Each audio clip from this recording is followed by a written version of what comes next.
Morning सभी लोगों को। इधर देखो, ट्रांसपोज ऑफ अ मैट्रिक्स। आज का टॉपिक क्या हम लोगों को पढ़ना है? Transpose of a matrix. इसको हिंदी में क्या कहते हैं? आव्यूह का परिवर्तन। अब इसका डिफिनेशन है जो देखो, कहता है इसको कैसे समझेंगे। यदि कोई आव्यूह ए का मतलब चाहे 2/2 ऑर्डर है या 3/3 ऑर्डर है, आव्यूह का ऑर्डर चाहे जितना भी रहे वो मैट्रिक्स होना चाहिए।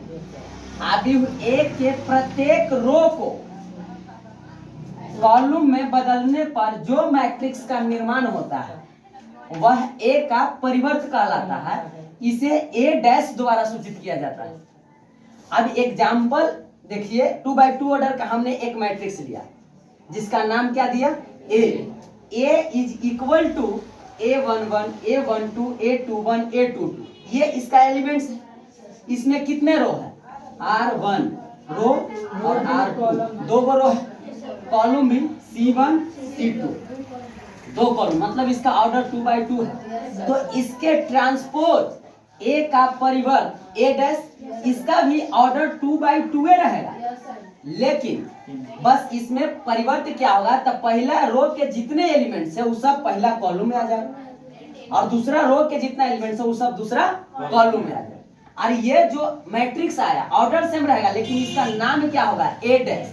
ये कहलाएगा ए का ट्रांसपोज। ये का ट्रांसपोज। तो ट्रांसपोज ऑफ अ मैट्रिक्स में क्या होता है कि किसी भी मैट्रिक्स, चाहे मतलब स्क्वायर हो या रेक्टेंगल हो या डायगोनल मैट्रिक्स हो, कांस्टेंट मैट्रिक्स हो या कुछ भी मैट्रिक्स हो, कोई भी मैट्रिक्स रहे, उसके प्रत्येक रो के टांग के कॉलम में पलट दीजिए, कॉलम के रो में पलट दीजिए तो उसका ट्रांसपोज मिल जाता है। लेकिन ट्रांसपोज का भी कुछ न कुछ प्रॉपर्टी होता है। तो उस प्रॉपर्टी को अब हम लोग जानेंगे। जैसे देखिए, किसी भी मैट्रिक्स को, जैसे पहला प्रॉपर्टी है इसका क्या?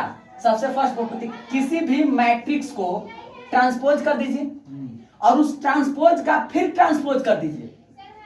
कोई मैट्रिक्स ए है, उसका ट्रांसपोज किया हमने और उसके ट्रांसपोज का फिर ट्रांसपोज कर दिए तो पहले का मैट्रिक्स ए आ जाएगा। ये प्रॉपर्टी फर्स्ट कहता है।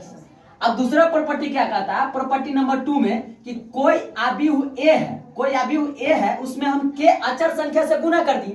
तो जब अचर से गुना कर दिया, गुना करने के बाद इस गुणनफल का ट्रांसपोज करेंगे तो इसका ट्रांसपोज के इंटू ए के ट्रांसपोज के बराबर आता है।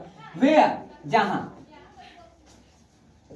k is a constant. k क्या है? एक अचर संख्या। समझिए ना। तो किसी आव्यूह ए में अचर संख्या से गुना करने के बाद उसका गुणनफल का ट्रांसपोज करेंगे तो उस अचर संख्या और उस मैट्रिक्स के ट्रांसपोज के गुणनफल के क्या आता है? बराबर आता है। अब अगला इसमें तीसरा प्रॉपर्टी क्या कहता है? तीसरा प्रॉपर्टी कहता है कि किसी आव्यूह ए को ले लीजिए एक और एक दूसरा आव्यूह बी लीजिए और ये दोनों के जोड़ दीजिए। अब आप जानते हैं, पहले ही हम पढ़ा दिए हैं कि दो मैट्रिक्स को कब जोड़ेंगे? जब दोनों का ऑर्डर समान रहेगा, तभी ना जुटेगा। अब इस दोनों समान कोटि के आव्यूह को जोड़ने के बाद उसका ट्रांसपोज कीजिए। डैश जैसे ही देंगे तो आप लोगों को समझना है कि हमको क्या करना है? ट्रांसपोज करना है, पलट देना है। प्रत्येक रो को टांग के कॉलम में फेंक दीजिए या कॉलम को टांग के रो में फेंक दीजिए। ये आपका ट्रांसपोज हो जाएगा। अब ये ट्रांसपोज a प्लस बी, यहाँ पढ़िए a प्लस बी मतलब क्या है? दो गो मैट्रिक्स है, एक का नाम a है और दूसरा का नाम b है, लेकिन दोनों का ऑर्डर सेम होना चाहिए और उसका ट्रांसपोज कीजिएगा तो a का ट्रांसपोज और b के ट्रांसपोज के बराबर आता है। ए के ट्रांसपोज और बी के ट्रांसपोज के क्या आएगा? बराबर। अब ए के ट्रांसपोज कहेंगे तो आप लोग जान जाइएगा कि ए के क्या कर दिया गया? पलट दिया गया।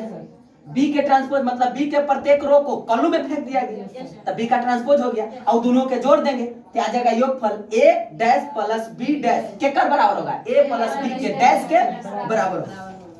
अब तीसरा चौथा प्रॉपर्टी इसमें क्या कहता है? प्रॉपर्टी नंबर 4 लास्ट फाइनल सभी में। अब देखिए, कोई दो मैट्रिक्स लीजिए ए और बी, अब दोनों का गुना करेंगे तो दोनों का गुना के लिए क्या करना चाहिए?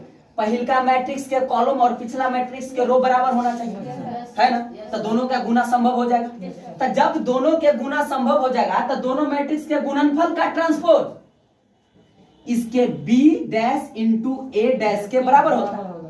मतलब इसको पलट देना है, उसके बाद में गुना करना है तो इसके गुणनफल के क्या हो जाएगा? ए बी के डैश बी डैश इंटू ए डैश के बराबर होगा।